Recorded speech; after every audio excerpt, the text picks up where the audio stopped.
Enter చేసుకోవడానికి కూడా సచివాలయం దగ్గరికి వెళ్ళి ఎంటర్ చేయలేని వాళ్ళు ఉన్నారు.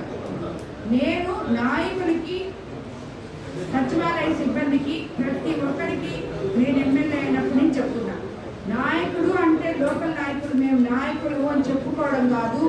స్థానిక మధురాల్లో ఉండే ప్రజలు ఎవరైతే సచివాలయాల దగ్గరికి పోలేరో వాళ్ళ దగ్గరికి మీరే వెళ్ళి వాళ్ళకి పెన్షన్ కానీ, లేదు విడో పెన్షన్ కానీ, వాళ్ళ ఆధార్ కార్డు కానీ, లేకపోతే వాళ్ళ రేషన్ కార్డు కానీ, ఇళ్ల స్థలాలు కానీ ఇలాంటివి ఏమైనా లేకపోతే అవి సచివాలయం దగ్గర తీసుకొచ్చి వాళ్ళని ఎప్పటికప్పుడు అప్డేట్ చేయించాలి.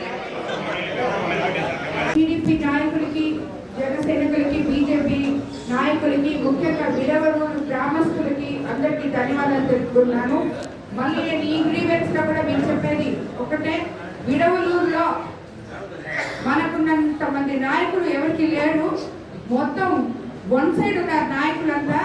కాబట్టి ప్రజలు బాగోగులు కోరి వాళ్ళకి ఏం కావాలో ప్రజల్లో తిరగాలని, ఆ సమస్యలు నా దగ్గరికి తీసుకురావాలని చెప్పి మిమ్మల్ని అందరినీ కోరుకుంటున్నాను. ఇప్పుడు నేను తీసుకున్న గ్రీవెన్స్ లో చాలా మటుకు ఇళ్ల స్థలాలు ఇవన్నీ ఉన్నాయి, కొన్ని రోడ్లు, కొన్ని డ్రైన్స్, ఇవన్నీ కూడా మనం త్వరగా ఇళ్ల స్థలాలు మాత్రం ఎవరైతే ఇంకా అప్లోడ్ చేయలేదో వాళ్ళ చేత స్థానిక నాయకులు, సచివాలయ సిబ్బంది తప్పకుండా అవన్నీ ఎంటర్ చేయాలని చెప్పి, ఎంటర్ చేయించాలని, పెన్షన్లు కానీ ఇళ్ల స్థలాలు కానీ వాళ్ళు ఎంటర్ చేసుకొని వాళ్ళకి మీరు సహాయం చేసి వాళ్ళకి ఎంటర్ చేయించాలి. ఏ ప్రోగ్రామ్ కూడా మేడం, అవేర్నెస్ ప్రోగ్రామ్ అనేది ప్రతి గ్రామంలో సచివాలయ సిబ్బంది కండక్ట్ చేయాలని చెప్పి కూడా నేను మీకు అందరికీ తెలియజేస్తున్నాను. గవర్నమెంట్ నుంచి మనం ప్రజలకి ఏమి ఇస్తున్నామో, గవర్నమెంట్ ప్రజలకి ఏమి ఇస్తుందో, ఏమి రాలేదో, ఏం పెండింగ్ ఉందో ఇవన్నీ కూడా ప్రజలకి ఎందువల్ల పెండింగ్ ఉందో, ఎంత వచ్చిందో వాళ్ళకి ఇవన్నీ ఎక్స్ప్లెయిన్ చేయాల్సిన బాధ్యత ఒకవైపు స్థానిక నాయకులకి, అదేవిధంగా ఇంకోవైపు సచివాలయ సిబ్బందికి ఉంది. కాబట్టి ఇద్దరు కోఆర్డినేట్ చేసుకుంటూ తప్పకుండా ముందుకెళ్లాలని చెప్పి నేను కోరుకుంటున్నాను. ధన్యవాదాలు. ఇచ్చిన దాన్ని గవర్నమెంట్ దేనికైతే ఇచ్చిందో దాన్ని ఉపయోగపెట్టాలి, సరేనా? లేనప్పుడు వాళ్ళకి సంబంధించింది అది మూడో వాళ్ళు వచ్చి దాంట్లో ఇన్వాల్వ్ అయ్యి మీరేం చేయట్లేదు కాబట్టి మాకేంటి అంటే ఎందుకు ఇస్తారు? అది గవర్నమెంట్ ల్యాండ్ ఏ రోజుకైనా. సో మీరు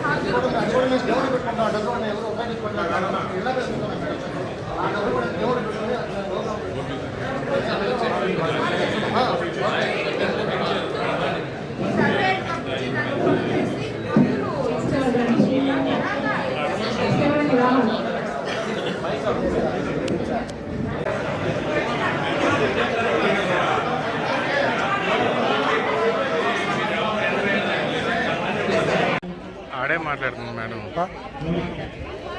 గారిని కానీ బ్యాక్గ్రౌండ్ నుంచి రాలా, ఒక ఫౌండేషన్ ఏర్పాటు చేసి